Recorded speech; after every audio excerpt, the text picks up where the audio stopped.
ओम। शिक्षा के दार्शनिक एवं समाजशास्त्रीय परिप्रेक्ष्य। शिक्षा के दार्शनिक एवं समाजशास्त्रीय परिप्रेक्ष्य, physiological and sociological perspective of education, ये पेपर नंबर 2 है और लास्ट चैप्टर है। तो इसमें हम महत्वपूर्ण बात करेंगे शिक्षा एवं मूल्य यानी कि एजुकेशन एंड वैल्यू चैप्टर की, जिसमें अति लघु उत्तरीय प्रश्न की हम बात कर रहे हैं। तो प्रश्न नंबर 1,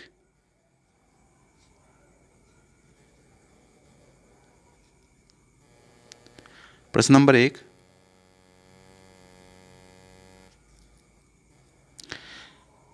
भावात्मक एकता को विकसित करने में किसकी आवश्यकता है? भावात्मक एकता को विकसित करने में किसकी आवश्यकता है? तो भावात्मक एकता को विकसित करने में शिक्षा की परम आवश्यकता है। भावात्मक एकता को विकसित करने में शिक्षा की परम आवश्यकता है। प्रश्न नंबर 2, राष्ट्रीय एकता के अर्थ को स्पष्ट कीजिए। राष्ट्रीय एकता के अर्थ को स्पष्ट कीजिए।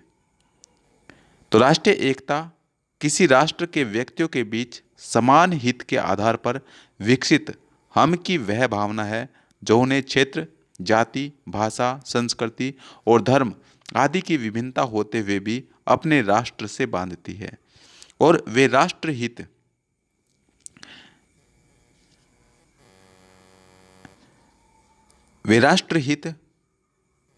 के आगे अपने वैयक्तिक और सामूहिक हितों का त्याग करते हैं।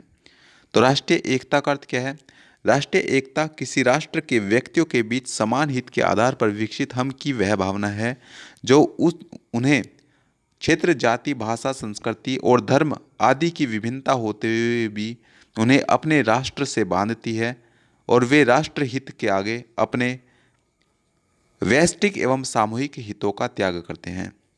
प्रश्न नंबर 3, भावात्मक एकता का अर्थ स्पष्ट कीजिए। भावनात्मक एकता का अर्थ स्पष्ट कीजिए। तो भावनात्मक एकता से आशय है विचारों एवं भावनाओं की एकता। विचारों एवं भावनाओं की एकता, राष्ट्र के निवासियों के मध्य कोई मतभेद न हो एवं संवेगात्मक रूप से समन्वित होकर एकता के सूत्र में परस्पर आबद्ध हो, तो उसे भावनात्मक एकता कहते हैं। भावनात्मक एकता से आशय है विचारों एवं भावनाओं की एकता, राष्ट्र के निवासियों के मध्य कोई मतभेद न हो, संवेगात्मक रूप से समन्वित होकर एकता के सूत्र में परस्पर आबद्ध हो। प्रश्न नंबर 4, राष्ट्रीय एकीकरण या एकता में बाधा उत्पन्न करने वाले प्रमुख तत्व कौन कौन से हैं? तो राष्ट्रीय एकीकरण या एकता में बाधा उत्पन्न करने वाले प्रमुख तत्व कौन कौन से हैं? तो बाधा उत्पन्न करने वाले तत्व है जातिवाद, संप्रदायवाद, प्रांतवाद, भाषावाद और राजनीतिक दल। तो कौन कौन से हैं? जातिवाद, संप्रदायवाद, प्रांतवाद, भाषावाद और राजनीतिक दल। प्रश्न नंबर 5,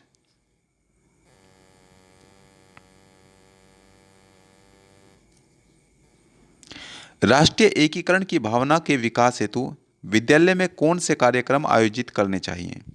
राष्ट्रीय एकीकरण की भावना के विकास हेतु विद्यालय में कौन कौन से कार्यक्रम आयोजित करने चाहिए?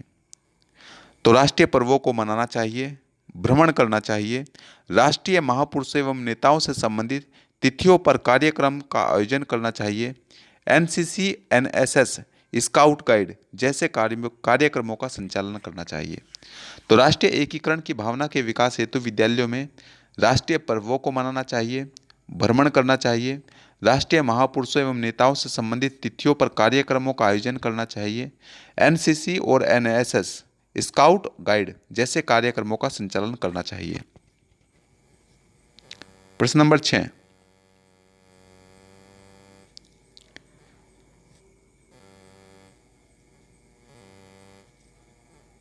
राष्ट्रीय एकता की दिशा में राष्ट्रीय एकता की देश की हर समय आवश्यकता है, किंतु भारत के लिए इसकी कहीं अधिक आवश्यकता है। यह कथन किसका है? तो यह कथन है डॉक्टर कानूनगो का। राष्ट्रीय एकता की देश की हर समय आवश्यकता है, किंतु भारत में इसकी कहीं अधिक आवश्यकता है। यह कथन डॉक्टर कानूनगो का है। प्रश्न नंबर 7, भावात्मक एकता समिति कब और किसकी अध्यक्षता में गठित की गई? भावात्मक एकता समिति कब और किसकी अध्यक्षता में गठित की गई? तो भावात्मक एकता समिति सन 1960 में डॉक्टर संपूर्णानंद की अध्यक्षता में गठित की गई। भावात्मक एकता समिति सन 1960 में डॉक्टर संपूर्णानंद की अध्यक्षता में गठित की गई। प्रश्न नंबर 8, राष्ट्रीय एकता समिति कब गठित की गई? तो राष्ट्रीय एकता समिति सन 1961 में सर्वपल्ली राधाकृष्णन की अध्यक्षता में गठित की गई। तो राष्ट्रीय एकता समिति सन 1961 में सर्वपल्ली राधाकृष्णन की अध्यक्षता में गठित की गई। प्रश्न नंबर 9, भारतीय संस्कृति का मूल मंत्र क्या है? तो भारतीय संस्कृति का मूल मंत्र आध्यात्मिकता है। भारतीय संस्कृति का मूल मंत्र आध्यात्मिकता है। प्रश्न नंबर 10, संस्कृतीय कल्चर की परिभाषा दीजिए। संस्कृतीय कल्चर की परिभाषा, तो वाइट के अनुसार संस्कृति एक प्रतीकात्मक, निरंतर, संचयी और प्रगतिशील प्रक्रिया है। तो वाइट के अनुसार संस्कृति एक प्रतीकात्मक, निरंतर, संचयी और प्रगतिशील प्रक्रिया है। प्रश्न नंबर 11, भारतीय संस्कृति की प्रमुख विशेषताएं बताइए। तो भारतीय संस्कृति की प्रमुख विशेषताएं, नंबर 1 आध्यात्मिकता, नंबर 2 धार्मिक सहिष्णुता, नंबर 3 समन्वयशीलता, नंबर 4 व्यापक दृष्टिकोण और नंबर 5 अनुकूलन की शक्ति। तो भारतीय संस्कृति की प्रमुख विशेषताएं हैं आध्यात्मिकता, धार्मिक सहिष्णुता, समन्वयशीलता, व्यापक दृष्टिकोण और अनुकूलन की शक्ति। प्रश्न नंबर 12, संस्कृति के प्रकार बताइए। तो संस्कृति दो प्रकार, समाजशास्त्रियों ने संस्कृति के 2 प्रकार माने हैं। किन्होंने? समाजशास्त्रियों ने। तो समाजशास्त्रियों ने संस्कृति के 2 प्रकार माने हैं, जिसमें भौतिक संस्कृति और अभौतिक संस्कृति है। प्रश्न नंबर 13, नव संवत्सर प्रतिपदा क्या है? तो नव संवत्सर प्रतिपदा यह विक्रमी संवत का प्रथम दिन है। विक्रमी संवत का प्रथम दिन नव संवत्सर प्रतिपदा है। प्रश्न नंबर 14, सांस्कृतिक धरोहर क्या है? सांस्कृतिक धरोहर, तो सांस्कृतिक धरोहर मनुष्य की श्रेष्ठतम धरोहर है, जिसकी सहायता से वह प्रगति और विकास की ओर अग्रसर होता है। तो सांस्कृतिक धरोहर मनुष्य की सर्वश्रेष्ठ धरोहर है, जिसकी सहायता से वह प्रगति और विकास की ओर अग्रसर होता है। सांस्कृतिक धरोहर के अंतर्गत मानव निर्मित वस्तुएं, परंपराएं, आविष्कार, स्मारक, अभिलेख, सिक्के, धर्म, दर्शन, कलाएं, साहित्य आदि अनेक वस्तुएं एवं विचार आते हैं। संपूर्ण मानव समाज का अमूल्य निधि है, जो संपूर्ण मानव समाज की अमूल्य निधि है। तो सांस्कृतिक धरोहर क्या है? सांस्कृतिक धरोहर मनुष्य की श्रेष्ठतम धरोहर है, जिनकी सहायता से वह प्रगति और विकास की ओर अग्रसर होता है। सांस्कृतिक धरोहर के अंतर्गत मानव निर्मित वस्तुएं, परंपराएं, आविष्कार, स्मारक, अभिलेख, सिक्के, धर्म, दर्शन, कलाएं, साहित्य आदि अनेक वस्तुएं एवं विचार आते हैं, जो संपूर्ण मानव समाज की अमूल्य निधि है। प्रश्न नंबर 15, राष्ट्र के भाग्य का निर्णायक किसको कहा गया है? राष्ट्र के भाग्य का निर्णायक किसको कहा गया है? तो राष्ट्र के भाग्य का निर्णायक विद्यार्थियों को कहा गया है, जो अपने ज्ञान से राष्ट्र की उन्नति में योगदान देते हैं। तो राष्ट्र के भाग्य का निर्णायक विद्यार्थियों को कहा गया है, जो अपने ज्ञान से राष्ट्र की उन्नति में योगदान देते हैं। प्रश्न नंबर 16, राष्ट्रीय एकीकरण की आवश्यकता क्यों है? राष्ट्रीय एकीकरण की आवश्यकता क्यों है? तो राष्ट्रीय एकीकरण या एकता की आवश्यकता लोकतंत्र को सही रूप से बनाए रखने के लिए आवश्यक है। राष्ट्रीय एकीकरण या एकता की आवश्यकता लोकतंत्र को सही रूप से बनाए रखने के लिए आवश्यक है। प्रश्न नंबर 17, वैयक्तिक स्वतंत्रता की आकांक्षा की पूर्ति के लिए संविधान के किस अनुच्छेद में प्रावधान है? तो वैयक्तिक स्वतंत्रता की आकांक्षा की पूर्ति के लिए संविधान के किस अनुच्छेद में प्रावधान है? तो यह अनुच्छेद 19 में प्रावधान है। प्रश्न नंबर 18, वैयक्तिक आकांक्षा का एक उदाहरण दीजिए। तो वैयक्तिक आकांक्षा का उदाहरण है कानून के समक्ष सभी समान हो। कानून के समक्ष सभी समान हो। प्रश्न नंबर 19, सामाजिक आकांक्षा का एक उदाहरण दीजिए। तो सामाजिक आकांक्षा का उदाहरण है कमजोर वर्गों का शोषण न हो। कमजोर वर्गों का शोषण न हो। प्रश्न नंबर 20, राजनीतिक आकांक्षा का एक उदाहरण दीजिए।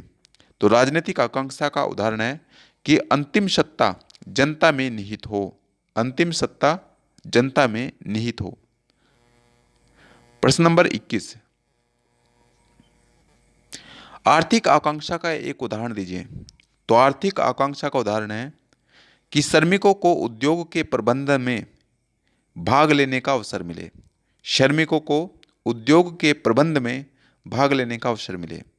प्रश्न नंबर 22, भारतीय संस्कृति किसकी समर्थक है? भारतीय संस्कृति किसकी समर्थक है? तो भारतीय संस्कृति समन्वय की समर्थक है, भारतीय संस्कृति समन्वय की समर्थक है। प्रश्न नंबर 23,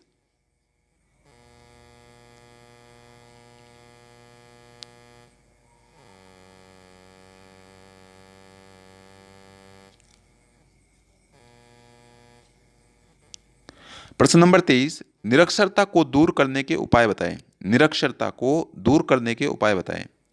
तो निरक्षरता के मार्ग में मुख्य बाधाएं हैं अपर्याप्त बजट, ईमानदारी, कर्तव्य निष्ठा की कमी, जनता का पिछड़ापन, निर्धनता और देश की तेजी से बढ़ती हुई जनसंख्या।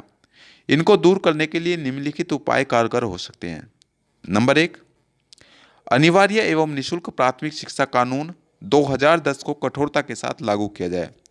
अनिवार्य एवं निःशुल्क प्राथमिक शिक्षा संबंधी कानून 2010 को कठोरता के साथ लागू किया जाए।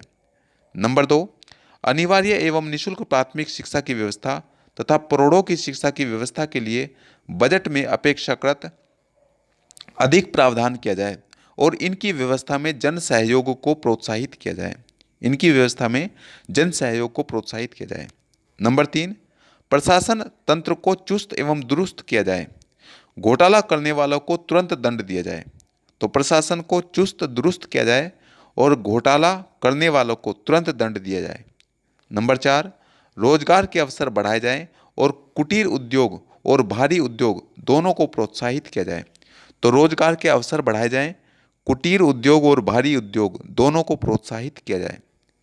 नंबर 5, निर्धन परिवार के बच्चों को आर्थिक सहायता दी जाए। निर्धन परिवार के बच्चों को आर्थिक सहायता दी जाए।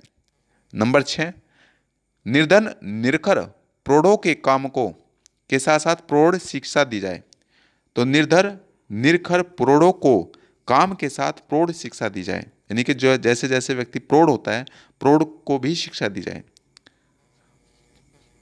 पॉइंट नंबर 7, देश की बढ़ती हुई जनसंख्या पर नियंत्रण किया जाए। देश की बढ़ती हुई जनसंख्या पर नियंत्रण किया जाए। अब इसके लिए वोट की राजनीति छोड़कर राष्ट्रहित का कानून बनाया जाए। वोट की राजनीति छोड़कर राष्ट्रहित का कानून बनाया जाए। प्रश्न नंबर 24, एनसीटीई और एनसीईआरटी का पूर्ण रूप दीजिए, यानी कि पूर्ण रूप बताना है। तो एनसीटीई राष्ट्रीय अध्यापक शिक्षा परिषद, NCTE national council for teacher education. तो एनसीटीई राष्ट्रीय अध्यापक शिक्षा परिषद, national council for teacher education, और एनसीईआरटी एनसीईआरटी राष्ट्रीय शैक्षिक अनुसंधान एवं प्रशिक्षण परिषद, national council of educational research and training. तो एनसीईआरटी राष्ट्रीय शैक्षिक अनुसंधान एवं प्रशिक्षण परिषद, national council of educational research and training. प्रश्न नंबर 25, राष्ट्रीय प्रौढ़ शिक्षा कार्यक्रम एनएईपी के 2 उद्देश्य लिखिए। तो राष्ट्रीय प्रौढ़ शिक्षा कार्यक्रम एनएईपी के 2 उद्देश्य लिखिए। तो 2 उद्देश्य है। नंबर 1, व्यक्ति की आवश्यकताओं की पूर्ति करना, और दूसरा समाज की आवश्यकताओं की पूर्ति करना। नंबर 1 व्यक्ति की आवश्यकताओं की पूर्ति करना, नंबर 2 समाज की आवश्यकताओं की पूर्ति करना। अब बात करते हैं बहुविकल्पीय प्रश्नों की। प्रश्न नंबर 1, मंडपाकार विद्यालय भवन निर्मित करने की योजना किसने बनाई थी? जो मंडप के आकार के भवन या विद्यालय भवन जो निर्मित किए जाते हैं उनकी योजना किसने बनाई थी? तो ये बनाई थी डॉक्टर रीड ने। प्रश्न नंबर 2, निम्नलिखित में से कौन सा शैक्षिक कार्यक्रम अंतर्राष्ट्रीय सद्भावना के विकास में सहायक है? कौन सा शैक्षिक कार्यक्रम अंतर्राष्ट्रीय सद्भावना के विकास में सहायक है? तो क्या इसमें पाठ्य से आगामी क्रियाएं हैं? क्या इसमें शिक्षा के उद्देश्यों में परिवर्तन है? शिक्षा के उद्देश्यों में परिवर्तन? क्या इसमें विद्यालय पाठ्यक्रम में परिवर्तन है, या सभी हैं? तो आंसर हो जाएगा ये सभी। प्रश्न नंबर 3, अंतर्राष्ट्रीय एक भावना है जिसके अनुसार व्यक्ति केवल अपने राष्ट्र का ही सदस्य नहीं होता बल्कि विश्व का नागरिक भी होता है। ये कथन किसका है? तो ये कथन है बेंथन का, बेंथम। तो अंतर्राष्ट्रीय एक भावना है जिसके अनुसार व्यक्ति केवल अपने राष्ट्र का ही सदस्य नहीं होता बल्कि विश्व का नागरिक भी होता है, और ये कथन बेंथम का है। प्रश्न नंबर 4, लोकतंत्र या जनतंत्र एक सरकार है। लोकतंत्र या जनतंत्र एक सरकार है जिसमें प्रत्येक का हिस्सा है। यह कथन किसका है? तो ये सीले का कथन है। प्रश्न नंबर 5, यह कथन किसका है कि भावात्मक एकता से मेरा अभिप्राय है हमारे विचारों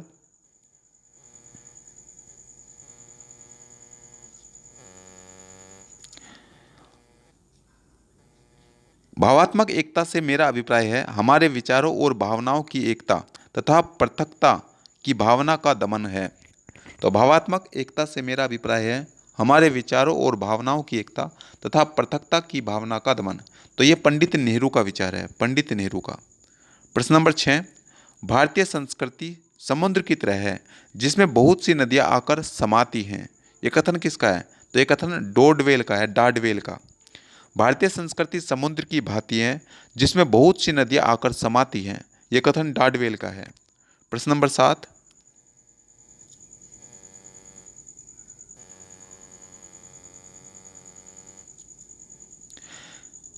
संस्कृति पर्यावरण का मानव निर्मित भाग है। संस्कृति पर्यावरण का मानव निर्मित भाग है। यह किसका कथन है? तो यह कथन है हर्ष कोविट्स का, हर्ष कोविट्स का। प्रश्न नंबर 8, राष्ट्रीय एकता की देश को हर समय आवश्यकता है किंतु भारत के लिए इसकी कई अधिक आवश्यकता है। और यह कथन किसका है? यह कथन है डॉक्टर कानूनगो का, डॉक्टर कानूनगो का। तो राष्ट्रीय एकता की देश को हर समय आवश्यकता है, राष्ट्रीय एकता की देश को हर समय आवश्यकता है किंतु भारत के लिए इसकी कई अधिक आवश्यकता है, कथन डॉक्टर कानूनगो का है। प्रश्न नंबर 9, राष्ट्रीय एकता समिति ने राष्ट्रीय एकता को प्रबल बनाने के लिए सुझाव पत्र कब तैयार किया? राष्ट्रीय एकता समिति ने राष्ट्रीय एकता को प्रबल बनाने के लिए सुझाव पत्र कब तैयार किया? तो ये किया था 1961 में, 1961 में। तो राष्ट्रीय एकता समिति ने राष्ट्रीय एकता को प्रबल बनाने के लिए सुझाव पत्र सन 1961 में तैयार किया। प्रश्न नंबर 10, निम्न में से कौन सा भारतीय संस्कृति का तत्व नहीं है? तो कौन सा नहीं है? क्या आध्यात्मिकता नहीं है, क्या समन्वयशीलता नहीं है, या प्रभावशीलता नहीं है, या फिर अनेकता में एकता नहीं है? तो इसका सही जवाब है प्रभावशीलता नहीं है। तो भारतीय संस्कृति का तत्व कौन सा नहीं है? प्रभावशीलता नहीं है, आध्यात्मिकता है, समन्वयशीलता भी है और अनेकता में एकता भी है। अब बात करेंगे रिक्त स्थानों की पूर्ति की। पॉइंट नंबर 1, राष्ट्रीय भावना को विकसित करने के लिए शिक्षा की आवश्यकता होती है। तो यहाँ पर आ जाएगा शिक्षा। तो राष्ट्रीय भावना को विकसित करने के लिए किसकी आवश्यकता होती है? शिक्षा की आवश्यकता होती है। पॉइंट नंबर 2, भावात्मक एकता समिति के अध्यक्ष संपूर्णानंद थे। तो यहाँ पर आ जाएगा संपूर्णानंद। तो भावात्मक एकता समिति के अध्यक्ष कौन थे? संपूर्णानंद। पॉइंट नंबर 3, राष्ट्रीय एकीकरण की भावना में देश प्रेम के तत्व निहित होते हैं। तो राष्ट्रीय एकीकरण की भावना में देश प्रेम के तत्व निहित होते हैं। पॉइंट नंबर 4, संस्कृति शब्द की उत्पत्ति संस्कृत से हुई है। संस्कृति शब्द की उत्पत्ति संस्कृत से हुई है। पॉइंट नंबर 5, संस्कृति ही एक जैविकीय प्राणी को सामाजिक प्राणी बनाती है। संस्कृति ही एक जैविकीय प्राणी को सामाजिक प्राणी बनाती है। पॉइंट नंबर 6, संस्कृति सीखा हुआ व्यवहार है। संस्कृति सीखा हुआ व्यवहार है। पॉइंट नंबर 7, भावात्मक एकता समिति ने पाठ्यक्रम की पुनर्रचना पर बल दिया। तो भावात्मक एकता समिति ने पाठ्यक्रम की पुनर्रचना पर बल दिया। पॉइंट नंबर 8, अस्पृश्यता की समाप्ति वैयक्तिक आकांक्षा है। अस्पृश्यता की समाप्ति वैयक्तिक आकांक्षा है।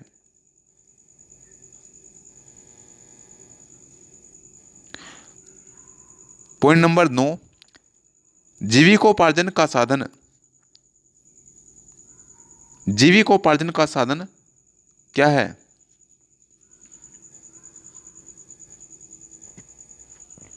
एक बार पुनः देखते हैं पॉइंट नंबर 7 से। पॉइंट नंबर 7, भावात्मक एकता समिति ने पाठ्यक्रम की पुनर्रचना पर बल दिया। तो भावात्मक एकता समिति ने पाठ्यक्रम की पुनर्रचना पर बल दिया। पॉइंट नंबर 8, अस्पृश्यता की समाप्ति, अस्पृश्यता की समाप्ति वैयक्तिकता की आकांक्षा है। तो यहाँ पर आ जाएगा वैयक्तिकता की आकांक्षा है। पॉइंट नंबर 9, जीविकोपार्जन के पर्याप्त साधन सामाजिक आकांक्षा है। जीविकोपार्जन के साधन सामाजिक आकांक्षा है। पॉइंट नंबर 10, वर्तमान भारतीय समाज व्यवस्था, वर्तमान भारतीय समाज व्यवस्था लोकतांत्रिक एवं समाजवादी है। तो वर्तमान भारतीय समाज व्यवस्था लोकतांत्रिक एवं समाजवादी है। पॉइंट नंबर 11, जनता का जनता के द्वारा जनता के लिए, जनता का जनता के द्वारा जनता के लिए शासन राजनीतिक आकांक्षा है। तो यहां पर शब्द आएगा शासन, शासन।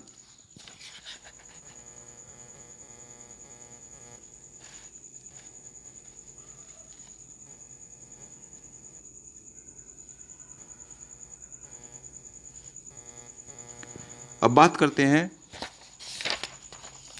सत्य असत्य कथन की।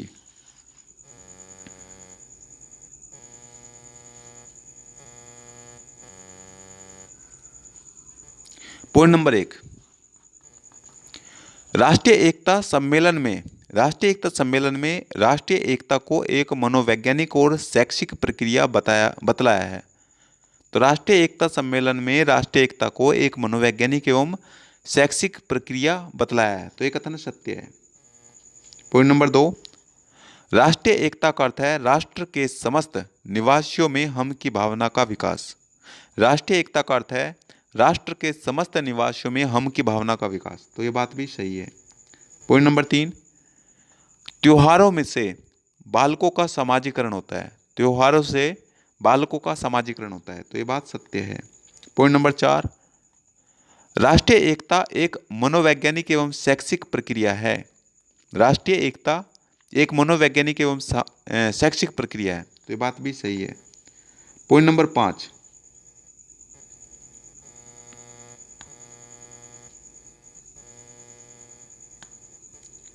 पॉइंट नंबर 5, भावात्मक एकता का आशय विचारों और भावनाओं की एकता है। भावात्मक एकता का आशय विचारों और भावनाओं की एकता है। तो ये बात भी सत्य है। पॉइंट नंबर 6, सामाजिक भौतिक सभ्यता भौतिक होती है। सभ्यता भौतिक होती है। तो ये बात भी सही है। पॉइंट नंबर 7, भौतिक और अभौतिक क्षेत्र में मनुष्य जो भी कुछ सीखता है उससे संस्कृति का निर्माण होता है। तो भौतिक एवं अभौतिक क्षेत्र में मनुष्य जो भी सीखता है उससे संस्कृति का निर्माण होता है। तो ये बात भी सत्य है। पॉइंट नंबर 8, शिक्षा द्वारा संस्कृति परिष्कृत होती है। शिक्षा द्वारा संस्कृति परिष्कृत होती है। ये बात सत्य है। पॉइंट नंबर 9, शिक्षा संस्कृति की निरंतरता को बनाए रखती है। शिक्षा संस्कृति की निरंतरता को बनाए रखती है। ये बात सत्य है। पॉइंट नंबर 10, संस्कृति वस्तुतः एक व्यक्ति के व्यवहार का परिणाम है। संस्कृति वस्तुतः एक व्यक्ति के व्यवहार का परिणाम है। तो ये बात गलत है। पॉइंट नंबर 11, भारत के संविधान में सभी को समान नहीं माना गया है। भारत के संविधान में तो सभी को समान माना गया है। तो ये बात भी गलत है। पॉइंट नंबर 12, रेडियो तथा टेलीविजन राष्ट्रीय एकीकरण के विकास में सहायक नहीं है। तो ये बात गलत है, क्योंकि रेडियो और टेलीविजन तो राष्ट्रीय एकीकरण के विकास में सहायक होते हैं। तो ये बात भी गलत हो गई है। पॉइंट नंबर 13, विभिन्न समूहों के अस्तित्व से भावनात्मक एकता को बल मिलता है। विभिन्न समूहों के अस्तित्व, अगर अलग अलग समूह रहेंगे तो विभिन्न समूहों के अस्तित्व से भावात्मक एकता को बल मिलता है, नहीं मिलता। पॉइंट नंबर 14, भावात्मक एकता समिति का निर्माण सन 1961 में किया गया था। भावनात्मक एकता समिति का निर्माण 1961 में किया गया था, तो ये बात सही है, 1961 में ही किया गया था। 15, संस्कृति मूल्यों, शैलियों और भावनात्मक लगाव का क्षेत्र है। संस्कृति मूल्यों, शैलियों और भावनात्मक लगाव का क्षेत्र है, तो बिल्कुल सही है। पॉइंट नंबर 16, स्वतंत्र समाज में सभी सदस्यों को नागरिक स्वतंत्रताएं प्राप्त नहीं होती। स्वतंत्र समाज में सभी सदस्यों को नागरिक स्वतंत्रताएं प्राप्त नहीं होती, प्राप्त होती हैं, तो इसलिए ये कथन असत्य है।